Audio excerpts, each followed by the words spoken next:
Vamos abrir as nossas Bíblias aqui no livro de Números. Números capítulo 10. Vamos ler os versículos 33 a 36. Números capítulo 10, versículos 33 a 36.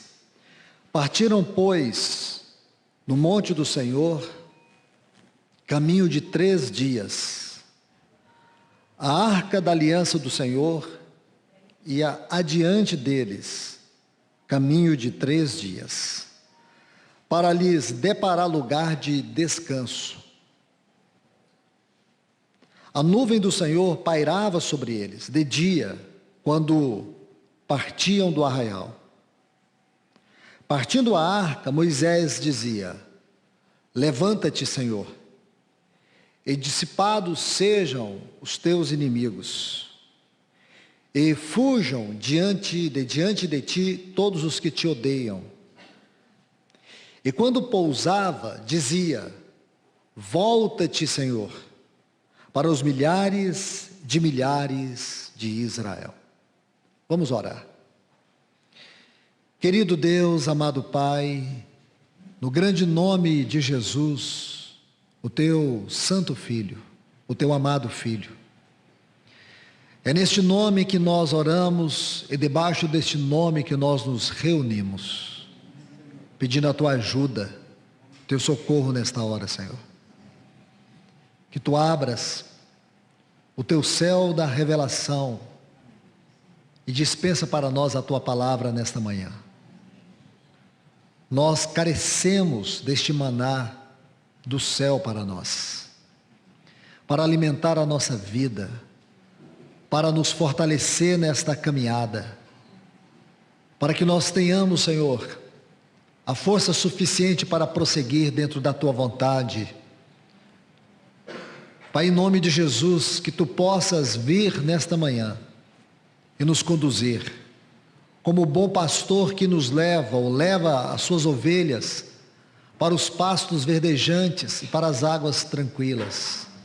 Leva-nos, Senhor, aos pastos verdejantes da revelação da tua palavra, as águas tranquilas da vida e do poder da tua palavra, porque queremos comer e beber de ti.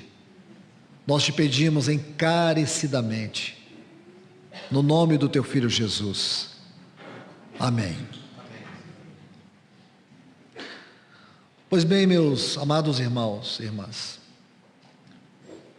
após ler esses textos, o tema que eu quero tratar aqui com todos vocês é sobre o governo de Deus sobre a sua casa.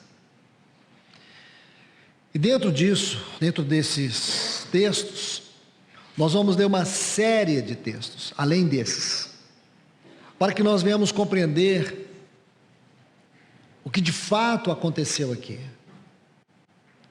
Para contextualizar todos vocês, quero lhes dizer que a nação de Israel, ela passou aproximadamente uns 3 anos ali no Monte Sinai, recebendo toda a palavra de Deus, recebendo a visão da casa de Deus, da palavra de Deus e do sacerdócio espiritual.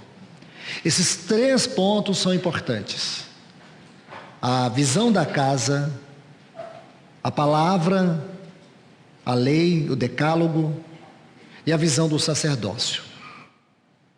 Todos nós sabemos que eles já haviam saído do Egito, lá em Ramsés, em Êxodo capítulo 12. Então, se você vai lendo desde Êxodo capítulo 12, quando você chegar no capítulo 18, é quando eles vão entrar na região do Monte Sinai.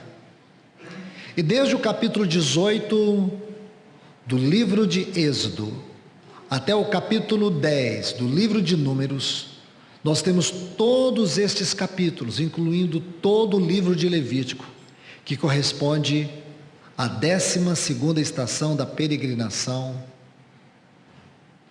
do povo de Israel pelo deserto, que é o Monte Sinai.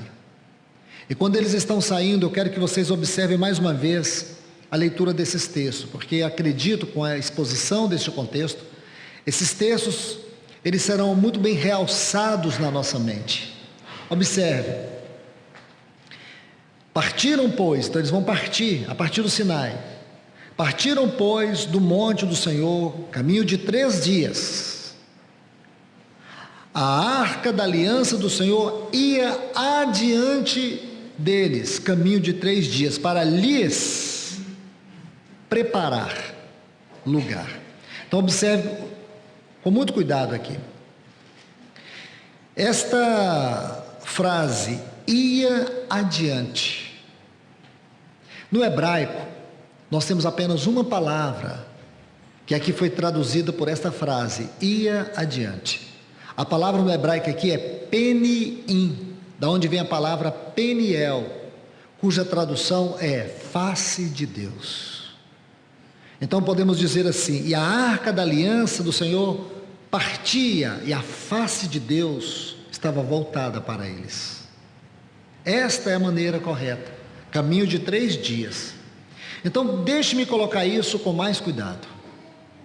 Quando o povo de Israel, quando eles partiram daqui do Sinai, a arca da aliança percorria 3 dias à frente deles. E depois que ela parava, depois de 3 dias, aí a primeira marcha, que era a marcha conduzida pela tribo de Dan, porque havia uma ordem da marcha. Então, a primeira marcha era a marcha que era conduzida por 3 tribos. Nós vamos ver isso depois com detalhe. Que era a tribo de Judá. A tribo de Judá partia. Issacar e Zebulon. Aí vinha aqueles levitas que haviam desarmado o tabernáculo, e eles iam conduzindo à frente a arca e os utensílios do tabernáculo, ou todo o tabernáculo, os utensílios iam depois, na segunda ordem da marcha. Então, quando essa primeira vanguarda, que podemos colocar dessa maneira, quando essa vanguarda partia, depois de 3 dias, os demais partiam atrás. Essa era a ordem. Sabe por que 3 dias, irmãos? É justamente para nos mostrar aqueles 3 dias da morte de Cristo. Ele foi à nossa frente. Ele venceu o pecado, o mundo, o diabo e a morte. Ele foi à nossa frente 3 dias e abriu um vivo e novo caminho, onde nós agora podemos encontrar total descanso para a nossa alma. Existe um caminho aberto pelo nosso Senhor. Ele foi à nossa frente. Esse não é o ponto preponderante aqui que eu desejo mostrar para vocês. Aí diz que a nuvem do Senhor pairava sobre eles, de dia quando partiam. Partindo a arca, Moisés dizia, levanta-te, Senhor. Agora observe, irmãos, quando aqueles levitas partiam com a arca, o que ocorria? Havia uma linda declaração, levanta-te, Senhor, e sejam dissipados todos os teus inimigos, e fujam de diante de ti todos os que te odeiam. Aí quando a arca pousava, aí eles diziam, volta-te, Senhor, para os milhares e milhares de Israel. E esses 2 pontos, eles são significativos, porque o primeiro ponto mostra o que Cristo realizou por nós lá na cruz do Calvário. Quando Ele se levantou, lá naquele Calvário, Ele venceu todos os nossos inimigos. Ele venceu o mundo, Ele venceu a carne, Ele venceu o diabo, Ele venceu todos os inimigos de Deus. E qual é o outro do nosso cântico? Quando a arca pousava, havia um maranata, volta, Senhor, para os milhares e milhares de Israel. O que quer dizer, irmãos, que esses 2 cânticos são os cânticos que nós devemos sempre ter no nosso coração. O cântico da vitória e o cântico da esperança, da viva esperança. Nós só temos uma viva esperança porque o nosso Senhor, Ele venceu por nós. Então é isso que diz esses textos. Mas, Para que nós entendamos mais profundamente o que lemos aqui, é importante que vejamos como foi essa partida, porque toda a peregrinação do povo de Israel tem a ver com o caminhar da igreja, com a vida da igreja. Aqui no Sinai nós sabemos que Deus estabeleceu princípios governantes para o seu povo. É sempre muito arriscado quando nós voltamos nossos olhos para a palavra de Deus, para o Antigo Testamento e dizemos assim: isso é lei. É como se disséssemos: isso não tem a menor importância. Nós precisamos encontrar a graça de Deus na lei. Nós precisamos ver a justiça de Deus na lei. Precisamos ver o caráter de Deus em toda a história do povo de Deus no Antigo Testamento. Irmãos, muito cuidado com a maneira como você interpreta a Bíblia. Às vezes nós temos um certo desprezo ao Velho Testamento. Este é um erro terrível que nós podemos cometer. Deve haver reverência no nosso coração quando nós estudamos e interpretamos o Antigo Testamento. Essas figuras, essas tipologias, essas histórias, elas compõem o lado objetivo da revelação da palavra de Deus, porque tudo que nós vemos aqui em termos de história, de tipologia, nós encontramos a realidade no Novo Testamento. Nós não podemos desprezar toda esta riqueza. Então vamos entender o que de fato aconteceu aqui. Volte os seus olhos, por favor, para Números capítulo 9, versículos 15 a 21. Porque se vocês estudarem, são 3 pontos. Números capítulo 9, os versículos 15 a 21, nós temos a nuvem. Depois nós temos no capítulo 10, os versículos 1 e 2. E depois no versículo 3 até o versículo 9, de Números capítulo 10, o que nós temos? Os 2 trombeteiros, os toques das trombetas. E por último, no versículo 11 até o 28, deste mesmo capítulo 10, nós temos a ordem da marcha. Então nós temos os movimentos da nuvem, os trombeteiros e a ordem da marcha. Nós podemos sintetizar esses 3 acontecimentos em 3 pontos importantíssimos sobre o governo de Deus sobre a sua casa. A nuvem fala da obra de Deus, os trombeteiros da obra do ministério, e a ordem da marcha da obra de cada um, a obra de Deus, a obra do ministério e a obra de cada um. Entender a obra de Deus, entender a obra do ministério e entender a obra de cada um é uma chave importantíssima para que nós compreendamos o que é o governo sobre a casa de Deus. Muitas comunidades cristãs hoje, espalhadas por muitos lugares, em muitos lugares, estão decadentes, estão degradadas. Existe muito descompasso, existe muita indiferença, muita frieza, muita falta de vida, ou uma total falta de vida, falta de inspiração, falta de revelação. E por quê? Porque nós não compreendemos a obra de Deus, não compreendemos a obra do ministério e não compreendemos a obra de cada um. Existe muita desordem, existe muita falta de discernimento, muitos embaraços, muitas doutrinas estranhas, comportamentos estranhos, condutas estranhas. E por quê? Novamente repito, não conhecemos o que é a obra de Deus, o que é a obra do ministério e o que é a obra de cada um. Então nós vamos primeiro entender sobre a obra de Deus. Observe Números capítulo 11, o versículo até o versículo 28. Observe com cuidado. Aconteceu no ano segundo, no segundo mês, aos 20 do mês, que a nuvem se levantou, se ergueu sobre o tabernáculo da congregação. Estão vendo? Números capítulo 10, versículos 11 a 28. Perdoe, irmãos. Números capítulo 9, versículos 15 a 21. Perdoe-me. Então, observe, Números 9, versículos 15 a 21. Agora observe. No dia em que foi erigido o tabernáculo, o texto é esse: a nuvem o cobriu, a saber, a tenda da congregação, e à tarde estava sobre o tabernáculo uma aparência como fogo até amanhã. Assim era a nuvem de contínuo. A nuvem o cobria, e de dia havia uma aparência de fogo. E quando a nuvem se erguia, versículo 17, sobre a tenda, os filhos de Israel se punham em marcha. E no lugar onde a nuvem parava, aí os filhos de Israel se acampavam.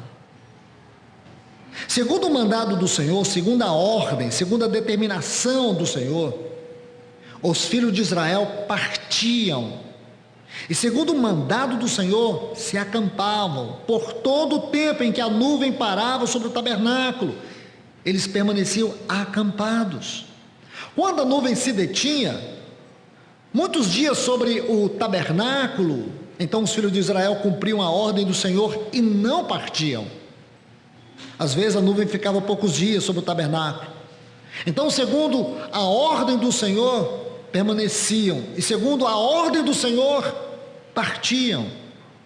Às vezes a nuvem ficava desde a tarde até manhã, e quando pela manhã a nuvem se erguia, punha-se em marcha, quer de dia, quer de noite. Erguendo-se a nuvem, partiam. A nuvem se detinha sobre o tabernáculo por 2 dias, ou um mês, ou mais tempo. Enquanto pairava sobre eles, os filhos de Israel permaneciam acampados e não se punham em marcha, mas erguendo-se ela, partiam. Segundo o mandado do Senhor se acampava, e segundo o mandado do Senhor se punha em marcha. Cumpriam o seu dever para com o Senhor, segundo a ordem do Senhor, por intermédio de Moisés. Meus irmãos e irmãs, quantas riquezas nós temos nesses textos. Porque se você observar, o ponto essencial aqui é que a nuvem do Senhor, a nuvem do testemunho do Senhor, a nuvem que a partir daquele momento estaria guiando eles, como o Espírito Santo que foi enviado para nos guiar em toda a verdade. Aquela nuvem guardava que eles não andassem seus próprios caminhos, nem mesmo tomassem a direção errada. Se você estudar toda a história do povo de Israel aqui na peregrinação, você saberá que havia um povo chamado Queneu, ou os queneus. E este povo, a princípio, quando eles saíram do Egito, esse povo saiu com eles. Para quê? Para guiá-los até Canaã. E quando você estuda, você sabe muito bem que eles estavam aqui nesse ponto. Então, se eles seguissem numa direção reta, nessa direção geográfica, imagine isso na sua mente. O Sinai está aqui embaixo. Então coloque isso na sua mente. Eles poderiam vir numa linha reta, passando pela terra dos filisteus.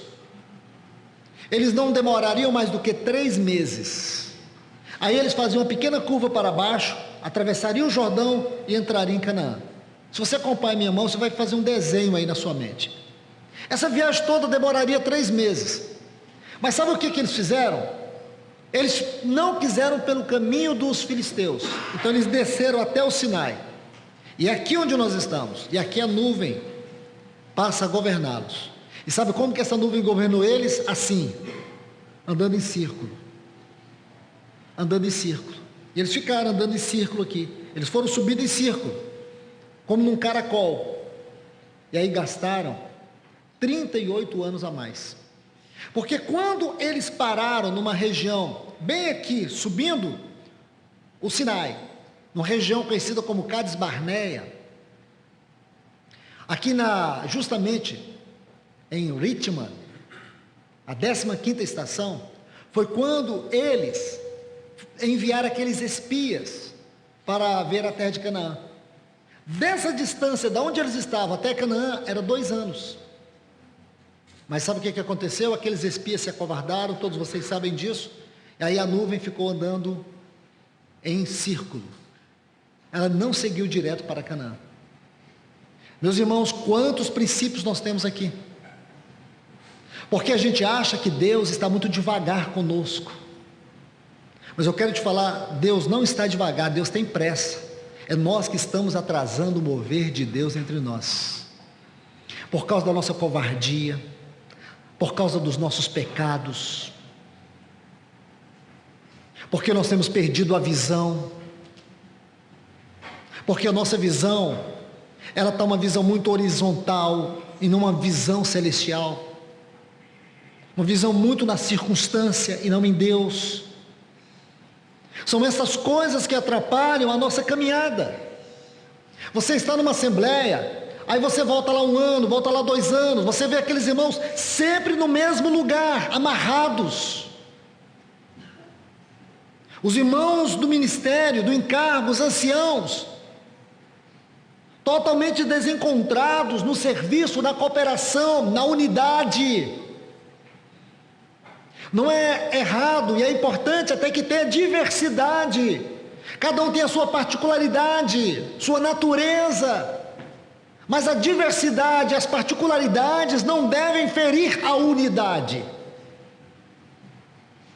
O extraordinário segredo da excelência da unidade é você poder servir na diversidade. Existe diversidade de dons, de ministérios, de medidas de revelação, de encargos. Nada disso deve nos dividir. Nós devemos considerar uns aos outros superiores a nós mesmos. Muitas vezes, dentro de uma assembleia, os irmãos começam a se perder em coisas triviais, coisas que não são importantes, coisas que não são doutrinárias. Algumas pessoas se acham mais espirituais do que as outras, porque pratica isso, a outra não pratica, o outro não pratica, o outro não vê. Nós devemos, irmãos, colocar Cristo como total primazia na nossa vida e não permitir que nada venha nos dividir, nos separar. Não existe nada que defina melhor a espiritualidade e a maturidade do que a nossa intimidade com a própria pessoa de Cristo. E a intimidade espiritual, como fruto do nosso relacionamento com Cristo, nos torna mais quebrantados e não altivos, e não soberbos. O que tem atrasado muito a obra de Deus em várias assembleias, é justamente nesses pontos, esses desencontros, e aí a assembleia fica em círculo, não chega na plenitude. O que espiritualmente nos fala Canaã? Canaã aqui nos fala da plenitude de Cristo. O nosso alvo tem que ser a plenitude de Cristo. Não existe nenhum crescimento, nenhum avanço, nenhuma maturidade, se o alvo supremo não for a plenitude de Cristo. Não há nenhum ganho, se o objetivo não for o crescimento, a plenitude de Cristo. Nós não podemos permitir que nos acomodemos. Nós não podemos permitir que continuemos a atrasar o propósito de Deus na nossa localidade. Você pode estar reunindo em uma localidade de 2 ou 3 pessoas, ou 4, 5. A igreja nunca é medida pela quantidade, e sim pela presença de Cristo nela.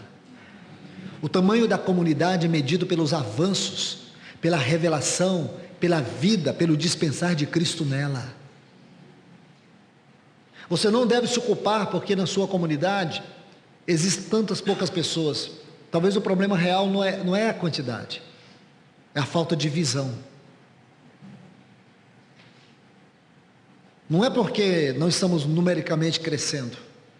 Talvez o problema de não crescermos numericamente seja algo muito grave, seja a falta de vida.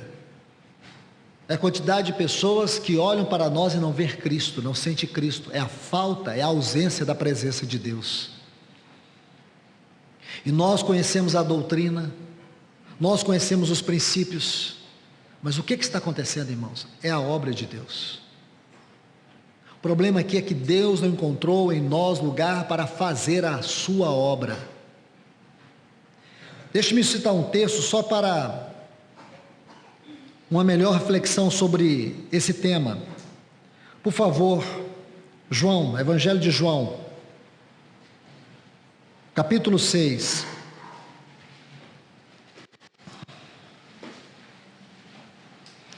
Versículos 28 a seguir. Disseram-lhe,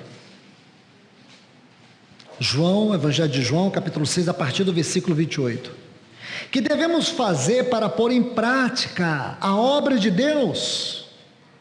Jesus respondeu e disse-lhe, esta é a obra de Deus, que creais naquele que Deus enviou.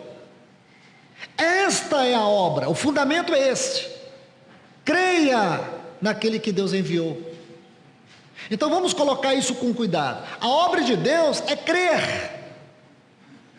Crer, a tradução correta dessa palavra, dá o sentido de estar unido a.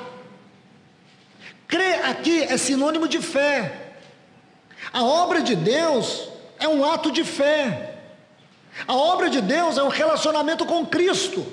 Então, por um lado, a obra de Deus é fé. Porque, diferentemente daqueles discípulos, aquele povo de Israel, eles tinham uma nuvem sobre eles. Então eles não precisariam de exercer uma fé, como eu e você, como os discípulos. Eles levantavam a cabeça, o que eles viam? Eles viam uma coluna de fogo sobre eles. Ou então aquela nuvem durante o dia, à noite aquela coluna de fogo. Então o que eles tinham que fazer?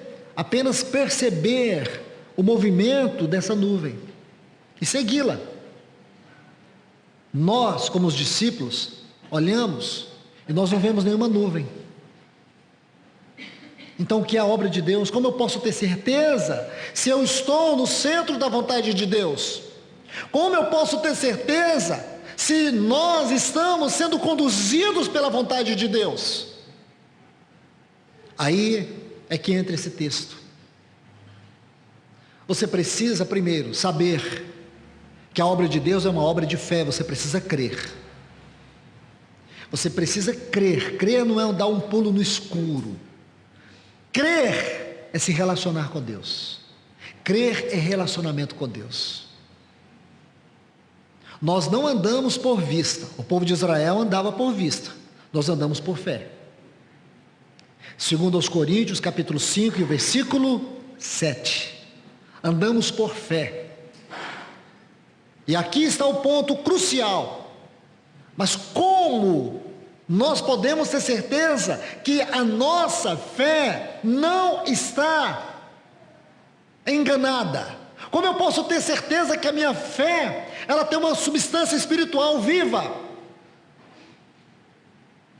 Cristo. Cristo, eu preciso conhecê-lo. Porque a obra de Deus é crer em Deus. A obra de Deus é relacionar com Cristo. E relacionar com Cristo, acima de tudo, você precisa saber que você está debaixo do encabeçamento dele. E a fé, ela é alimentada pela palavra de Deus. A palavra de Deus é a luz que nos guia. Outrora o povo de Israel tinha uma nuvem sobre eles. Hoje nós temos a palavra de Deus como uma luz dentro de nós.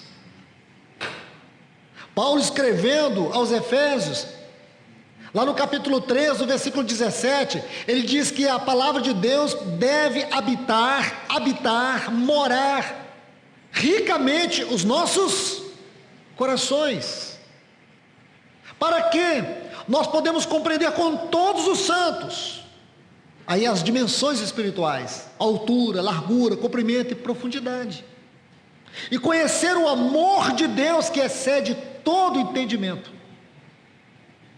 Então, se nós, irmãos, não vivermos uma vida de fé, fé é entrega, fé é consagração, fé é vida devocional, fé é relacionamento com Deus. Isto é a obra de Deus, é uma obra de fé. Se você não entende isso, vai fazer tudo na força. Se você não compreende isso, você vai colocar suas mãos nos assuntos espirituais. Se você age assim, você perderá o discernimento. Você vai viver uma vida muito no seu natural. Mas quando você entende que a obra de Deus é uma obra de fé, e que agora não é uma nuvem acima de você, mas é o Espírito dentro de você, por meio da palavra que lhe é transmitida, isso vai se tornar um caminho de Deus e te guardará de você andar em seus próprios caminhos. É isso que vai te manter debaixo do temor. Você pode não estar entendendo muito bem, mas você está confiante, você está seguro. Pode ser que as coisas não estejam como você quer, mas você não vai se abalar, porque você sabe muito bem que mesmo de olhos fechados ou abertos, você sabe que é o Senhor que está te conduzindo. Porque Deus não é um Deus de confusão. Deus não é um Deus desordenado. Perceba o curso do mover de Deus, perceba o curso dos movimentos espirituais, se envolva com aquilo que Deus está envolvido. É embaraçoso, irmãos, constrangedor, uma comunidade local não conhecer os movimentos presentes de Deus para ela. Aí o que a gente faz? Buscamos o entretenimento. Ou então a gente costuma colocar band-aid em cima de câncer. Ah, irmãos, vamos estudar o livro de Cantares? Aí fica perdendo tempo com o livro de Cantares. Não que o livro de Cantares seja uma perca de tempo. É perca de tempo você não conhecer os movimentos de Deus e ficar tentando ser espiritual com as coisas sagradas. O livro de Cantares é sagrado. Mas o que eu quero te dizer, que o ponto crucial aqui é você compreender o que exatamente é a vontade de Deus presente para nós. Quais são os movimentos de Deus entre nós? E muitas vezes os movimentos de Deus são ofuscados, sabe por quê? Por causa da desordem, por causa da falta de discernimento, porque não há submissão aos ministérios constituídos pelo Senhor. Os irmãos querem andar na sua própria nuvem, no seu próprio caminho, da sua maneira. Não há nada melhor para se fazer num momento como esse do que nos humilhar, arrepender e humildemente colocar o nosso rosto no chão em uma só voz e clamar a Deus para que Ele do seu trono traga o governo e direção para nós e nos guarde de andar em nossos próprios caminhos. Meus irmãos, o assunto é muito longo, vou tentar resumir o máximo possível. Existem muitos pontos aqui nesses textos que eu li para vocês. Algo como, por exemplo, versículo 18, diz assim: segundo a ordem do Senhor, os filhos de Israel partiam. Essa palavra ordem, mandado, direção, autoridade. A autoridade na casa de Deus, no povo de Deus, na igreja de Deus, é a autoridade do Senhor. A autoridade do Senhor, ela é protetora. A autoridade do Senhor por meio dos anciãos não é para dominar, é para servir, é para guardar o rebanho. Veja que o povo de Israel, eles não marchavam. Essa palavra marchar aqui dá a ideia de uma nova postura entre o povo de Israel. Outrora eles eram escravos no Egito, porém a partir do Monte Sinai eles não vão andar, eles vão marchar. Há uma grande diferença entre andar e marchar. Andar é para o povo comum, marchar é para um exército. O que Deus está mostrando para eles, que a partir do Sinai, Depois da visão da casa de Deus, ou da palavra de Deus, da casa de Deus e do sacerdócio espiritual, eles tinham que ter uma nova postura, não de andar, mas de marchar, porque agora eles estavam envolvidos na guerra de Deus, na batalha de Deus. E qual era a batalha de Deus? A batalha de Deus é esta: levanta-te, Senhor, e sejam dissipados todos os teus inimigos. Os inimigos de Deus são os nossos inimigos. Agora nós estamos aqui nessa terra por causa do testemunho de Deus, por causa da vontade de Deus e não dos nossos interesses. São os interesses do Senhor. Nós somos as testemunhas de Deus. Então, uma nova postura. Então nós agora estamos debaixo da ordem do Senhor. E como o Senhor vai ordenar as coisas, é o que veremos no capítulo 10, sobre os trombeteiros. Então tem muitos detalhes, e que devido ao tempo eu não posso compartilhar com vocês. Então o primeiro ponto que eu quero lhes mostrar, a obra de Deus, tipificado por esta nuvem, a obra de Deus. Hoje esta obra de Deus, ela pode ser traduzida pela obra do Espírito Santo. É o Espírito que nos guia, é o seu governo. O Espírito Santo foi dado para governar a igreja, para preparar a igreja, para equipar a igreja, por meio de dons e de ministérios, serviços e cooperação dos santos, nas múltiplas diversidades de cada um, concedidas por Ele, para que em tudo isso Cristo seja glorificado, para que o seu encabeçamento esteja sobre nós. Aí sim, irmãos, nós podemos dizer que nós somos a igreja do Senhor, com I maiúsculo, e não uma igreja institucional, uma igreja denominacional, uma igreja onde é o homem que prevalece, onde é a direção do homem, onde é a mente do homem. Nós não queremos uma igreja com a mente do homem, nós queremos a igreja com a mente de Cristo. Nós queremos uma igreja que caminhe de maneira ascensional, e não uma igreja que caminha de maneira horizontal, uma igreja que caminha de forma vertical, uma igreja que caminha para o alto, uma igreja que está caminhando, apressando a volta do Senhor, e não uma igreja que está atrasando a volta do Senhor.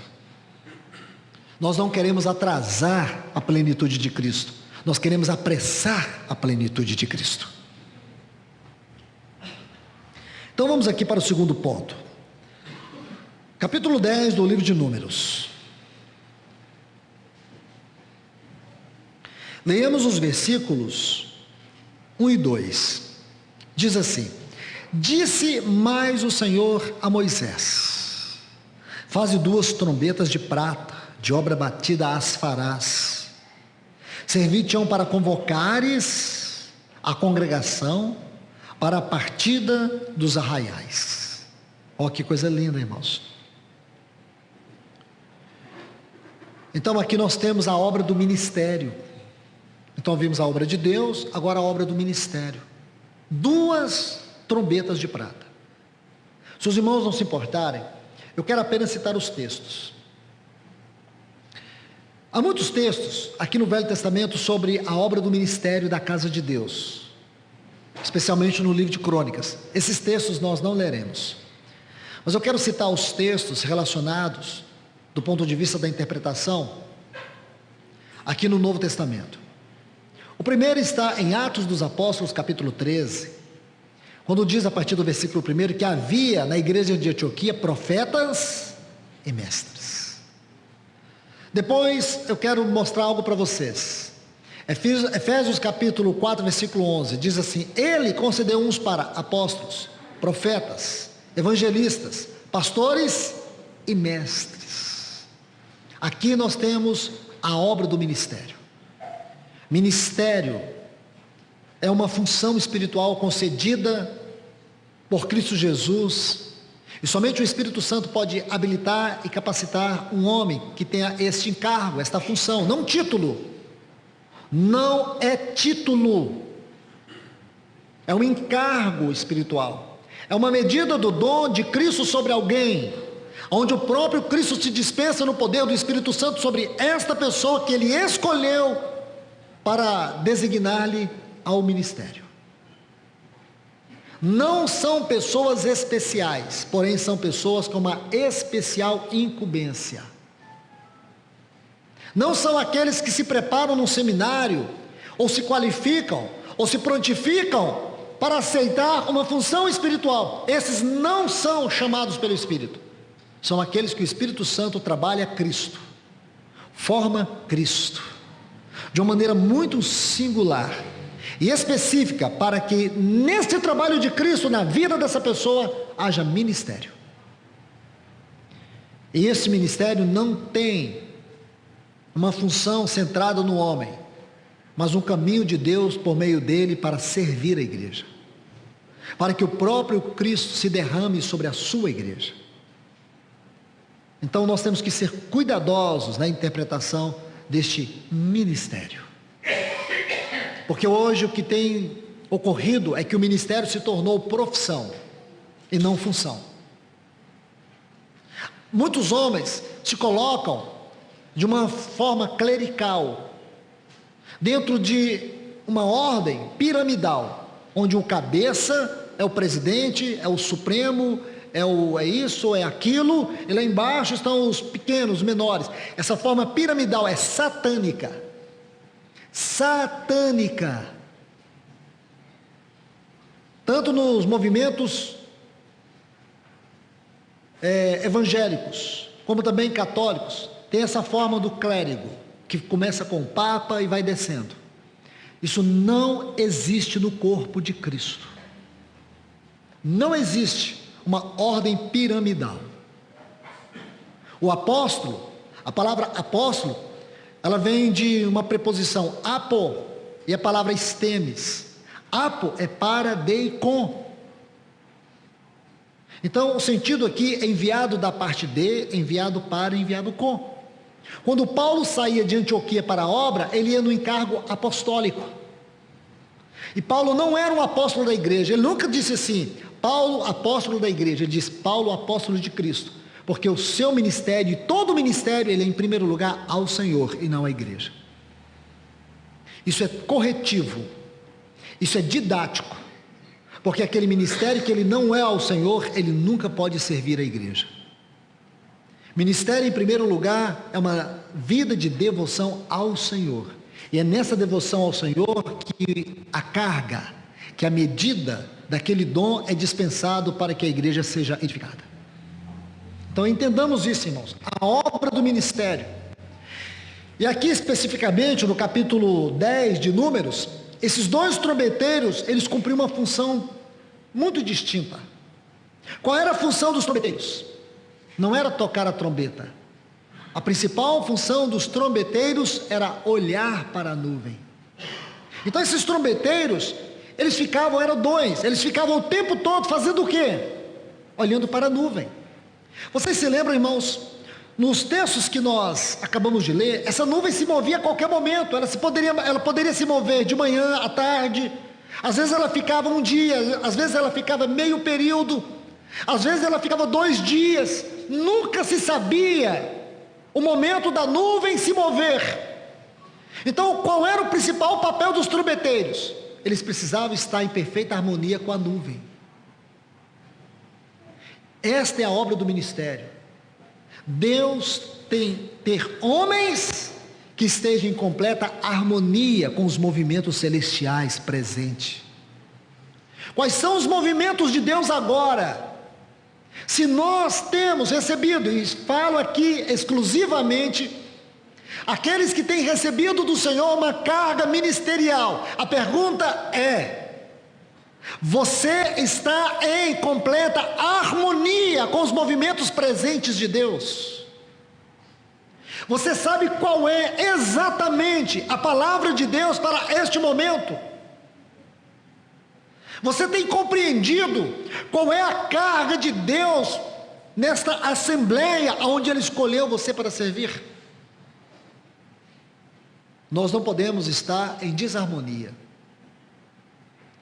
E o melhor caminho para isso é vida devocional. Oração, meditação na palavra, para que nós possamos ouvir Deus. Nós precisamos orar não é para Deus nos ouvir. Nós precisamos orar, é para nós ouvir Deus. Nós temos que ler a palavra para escutar a voz de Deus. E eu te digo com toda certeza, é tudo isso que Deus busca em nós, irmãos. Homens que tenham olhos e ouvidos voltados para Ele, para compreender os movimentos. Porque se a igreja perdeu a direção, não adianta culpar os irmãos, as irmãs, os jovens. Se a igreja está perdida na sua vocação, não adianta ficar buscando explicações. É importante que esses trombeteiros percebam aonde foi que eles perderam o movimento da nuvem. Porque existe um certo descompasso. Irmãos, nós, digo para vocês, que temos tido, pela misericórdia infinita de Deus, o encargo do ministério, não devemos jamais criticar a igreja. Porque se tem alguma coisa errada, nós precisamos saber, porque nós ocupamos uma função de atalaias. Nós temos que ter o olhar muito distante, no sentido da visão plena. Quando Paulo fala para os anciãos de Éfeso, quando ele chegou em Mileto, em Atos dos Apóstolos, capítulo 20, versículo 28, ele diz: atendei por vós e por todo o rebanho, qual o Espírito Santo vos constituiu? Bispos. Bispo não é título. Nunca pense que aqui fala de um título. É um erro, é uma heresia, é uma blasfêmia a interpretação da palavra. Pegar essa palavra bispo e colocar no título ministerial. Isso não é ensinado por Jesus, não é ensinado por Paulo, isso não é ensinado por nenhum dos escritores neotestamentários. Isso foi uma prática do cristianismo degradado, do catolicismo caído. A palavra bispo, episcopo, epi, alto, escopo, o mapa, a visão. Aqui fala: atendei por vós, olhe para vocês. Olhe para o rebanho, onde o Espírito Santo colocou vocês de maneira alta, para que vocês tenham uma visão. A maneira alta aqui não é posição, no sentido do ministério. É que os bispos devem ser aqueles como atalaias, que estejam tendo uma visão do que está acontecendo lá longe. E não homens míopes, que não sabem o que está acontecendo a um palmo do seu nariz. É homens de grande, profunda visão e discernimento. Aí a gente se perde numa questão simples, e aí, irmãos, nos emaranhamos na visão celestial, na interpretação gloriosa. Olha o quanto é glorioso isso. Você saber que Deus colocou homens como episcopos, homens que têm uma visão muito ampla, homens que têm uma visão mais alta porque se você está em cima, você tem uma visão mais longe, você consegue ter uma visão mais microscópica, como também mais larga. Você consegue ver o inimigo vindo lá longe. Isso é ser episcopo. Essa é a obra do ministério. Trombeteiros, como esses profetas e mestres da igreja de Antioquia. Meu irmão, minha irmã, eu quero dizer isso para vocês. Isso é sério. Se o Senhor tem te colocado aí, nesta localidade, não permita que o inimigo venha minimizar o encargo do Senhor na tua vida. Não deixe este encargo apagar. Não apague o dom ministerial do Senhor na tua vida. Você é um homem de visão. Você é um episcopo do Senhor. Você é um trombeteiro do Senhor. Não se omita. Não se esconda. Tenha coragem, tenha ousadia, tenha firmeza, tenha direção debaixo da unção do Espírito de Deus. Porque senão, irmãos, sabe o que vai acontecer? A nuvem vai partir e você não saberá para onde ela foi.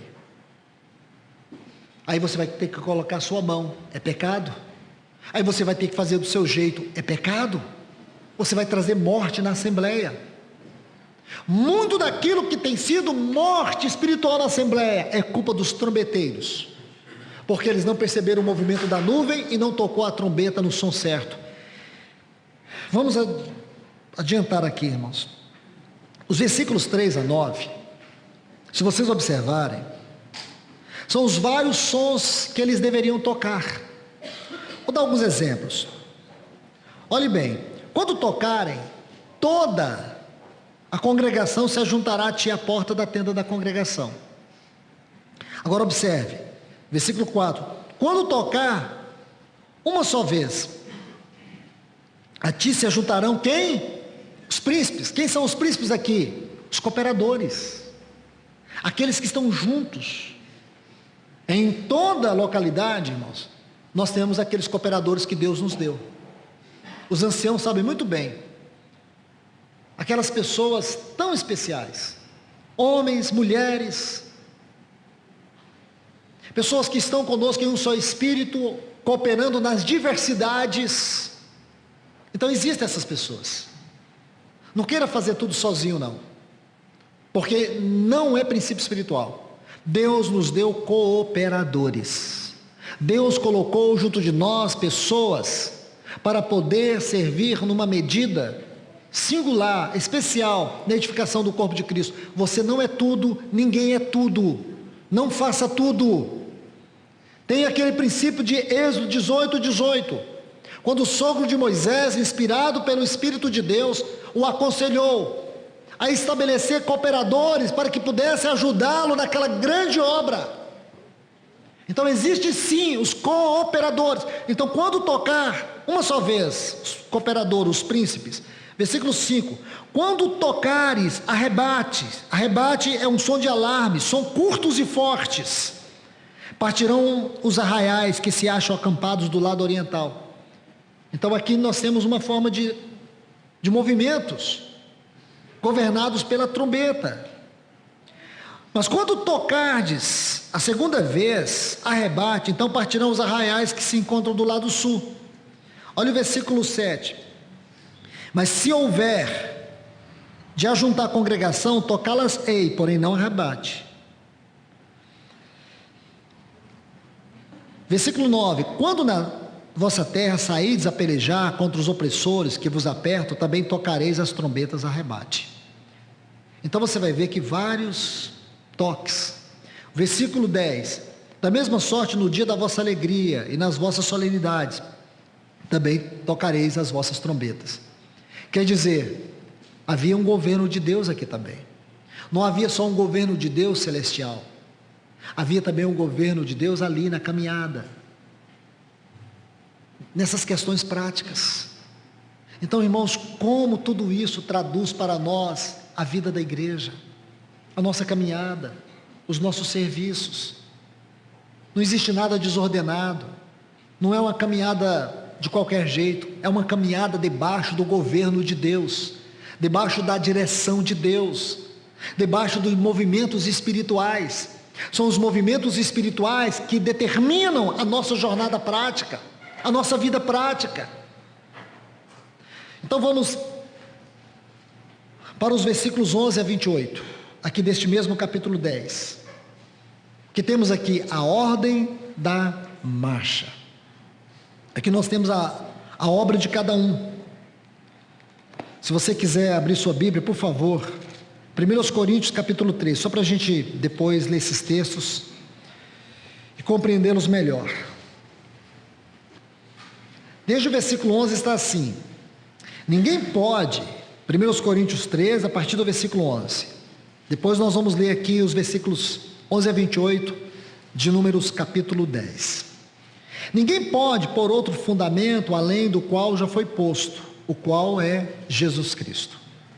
E se alguém edifica sobre este fundamento, que é Cristo, ouro, prata, pedras preciosas, madeiro, feno e palha, a obra de cada um será manifesta, porque o dia do tribunal de Cristo, o dia a declarará, o dia, segundo aos Coríntios, capítulo 5, versículo 10, onde vai ser manifesta as nossas obras, no tribunal de Cristo, porque o dia a declarará, a palavra aqui é revelará, a motivação, A qualidade do vosso serviço é ouro, é prata, pedras preciosas, madeira, feno, palha. Então aqui diz: será revelada, e o mesmo fogo, o fogo da justiça de Deus, provará a qualidade da obra de cada um. Se a obra de cada um, a obra de alguém, a obra que alguém edificou, sobre o fundamento permanece, esse receberá recompensa. Então, irmãos, vamos observar aqui. Números capítulo 11, versículo 28, eu vou ser bem rápido na leitura, mas também procurando manter uma certa precisão. Aconteceu no segundo mês, aos 20 do mês, que a nuvem se ergueu sobre o tabernáculo da congregação. Os filhos de Israel se puseram em marcha do deserto do Sinai, jornada após jornada. A nuvem repousou no deserto de Parã. Assim, pela primeira vez, se puseram em marcha, segundo o mandado do Senhor por Moisés. Primeiramente, o estandarte do arraial dos filhos de Judá. Aí o versículo 15, sobre o exército dos filhos de Issacar, Natanael, aí tem os nomes. Versículo 16, e sobre o exército da tribo dos filhos de Zebulon. Então aqui nós temos o primeiro, a vanguarda, que era Judá, Issacar e Zebulon. Versículo 17, desarmaram o tabernáculo, e os filhos de Gerson e os filhos de Merari partiam levando o tabernáculo. Aí se você ler o 18, aí tem o segundo grupo, que era o grupo de Ruben, versículo 19, Simeão e o 20, Gade. Aí diz assim o 21, partiram os coatitas levando as coisas santas, e erigia-se o tabernáculo até que ele chegasse. Que lindo isso, irmãos. Vou tentar explicar isso para vocês. Lembra que eu disse que a arca partia caminho de 3 dias? Então a arca partia, aí depois vinha o estandarte de Ruben, Issacar e Zebulon. Aí, esta é a vanguarda. Eles partiam, levando os coatitas, desarmavam o tabernáculo e levavam todo o tabernáculo. Aí depois partiu o estandarte de Ruben, as tribos que o acompanhavam. E ali iam aqueles levitas, que eles chegavam e armavam todo o tabernáculo. Então que lindo era isso, irmãos. E assim sucessivamente. E por último, eu vou ler só a parte final. Está assim o versículo 25. Então partiu o estandarte do arraial dos filhos de Dan, formando a retaguarda de todos os arraiais. Que lindo. Aí aqui, versículos 26 e 27, estava a tribo de Asser e a tribo de Naphtali. Só para vocês terem uma ideia. Então nós temos a vanguarda e temos a retaguarda. Assim era a caminhada do povo de Israel. Aqui, irmãos, nós temos a obra de cada um, conforme nós lemos em 1 Coríntios, capítulo 3, desde o versículo 11. A obra de cada um.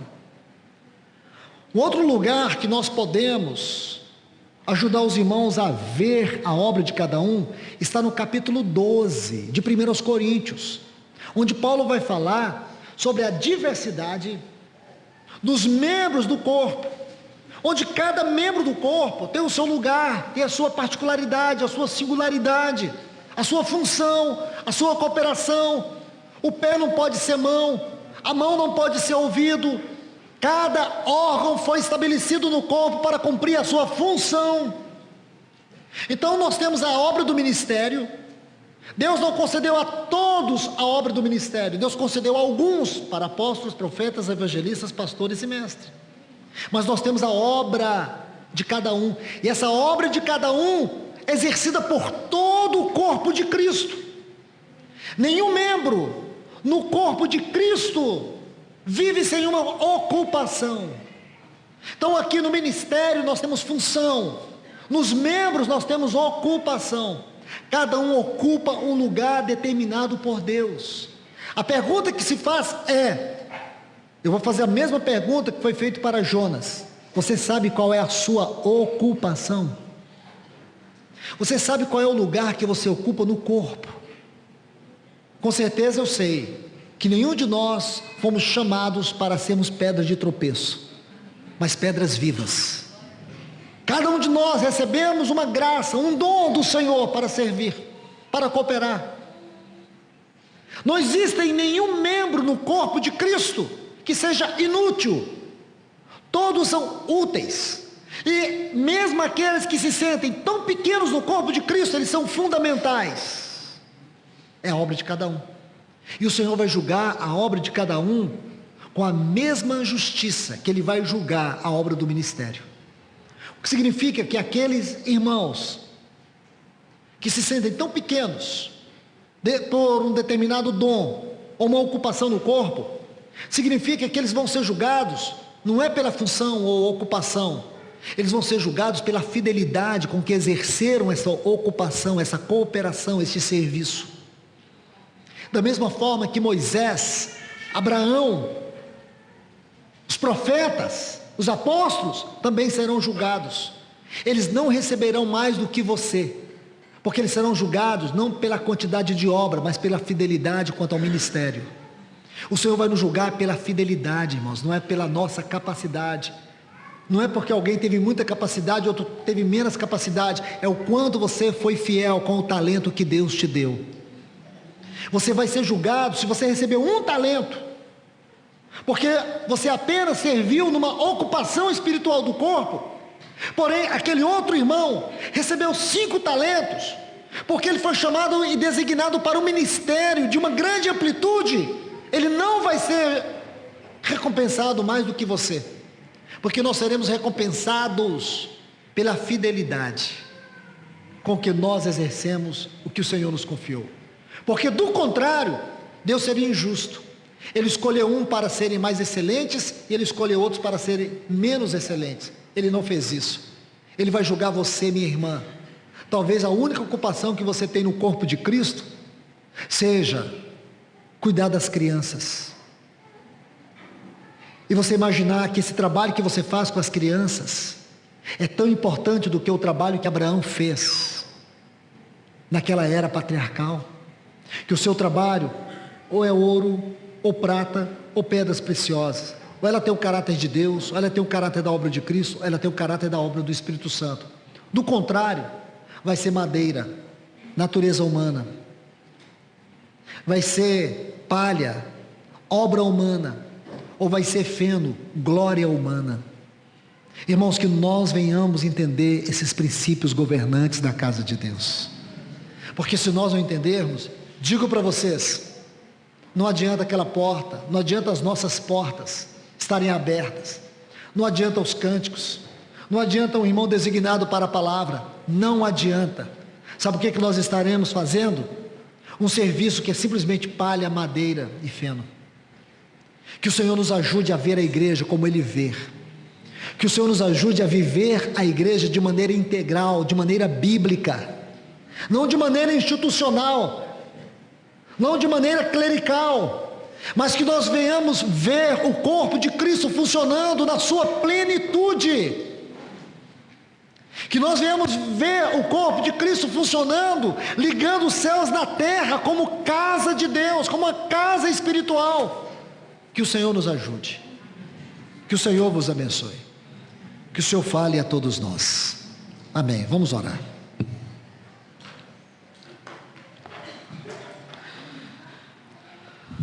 Pai, no nome de Jesus, nós te louvamos, nós te agradecemos e nós te pedimos, nos ajude com esta palavra, Senhor. Que esta palavra seja enviada para perscrutar as nossas motivações, o nosso serviço, a maneira como nós temos cooperado e servido ao Senhor. Que essa palavra venha nos despertar a desenvolvermos o dom que o Senhor nos confiou, o talento que o Senhor nos confiou. Que essa palavra venha nos ajudar a restaurar o teu testemunho entre nós, em cada localidade, em cada assembleia, Ajuda-nos, Senhor. Ajude esses irmãos aqui, essas irmãs. Ajude esses anciãos. Nós precisamos, Senhor, da Tua ajuda, porque nós não queremos caminhar à deriva. Nós não queremos andar a ermo. Nós queremos andar governados pela unção, pela direção do Teu Espírito Santo. Senhor, desperte esses trombeteiros, desperte esses profetas e mestres nessas localidades, homens que tenham conexão com os céus, homens que estejam harmonizados com o movimento celestial, homens que entendam os movimentos presentes do Senhor. Nós te pedimos, Senhor, ajude o teu corpo, Senhor, ajude-nos na diversidade do Senhor em cada um dos teus servos, das tuas servas em cada localidade, para que haja a funcionalidade perfeita e harmônica do teu corpo, para que Cristo Jesus seja exaltado entre nós. Aí nós poderemos levantar as nossas vozes e dizer: levanta-te, Senhor. Sejam dissipados todos os espíritos malignos, espírito de prostituição, espírito de idolatria, espírito de depressão, espírito de ansiedade, espírito de covardia, espírito de apostasia, espírito da indiferença, espírito da incredulidade. Levanta-te, Senhor, e sejam dissipados todos os teus inimigos, Senhor. Aí nós podemos dizer: Senhor, volta, Maranata, vem para a tua igreja.